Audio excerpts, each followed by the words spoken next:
To sew a dart, you first need to transfer the markings from the pattern to the cut fabric using a chalk pencil or other removable marking tool meant for fabric. The tip of the triangle is called the dart point and the sides are called the dart legs.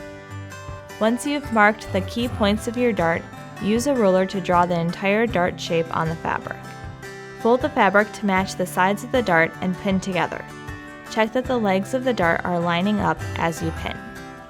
When sewing your dart, start from the edge of the fabric and sew toward the dart point along the dart line.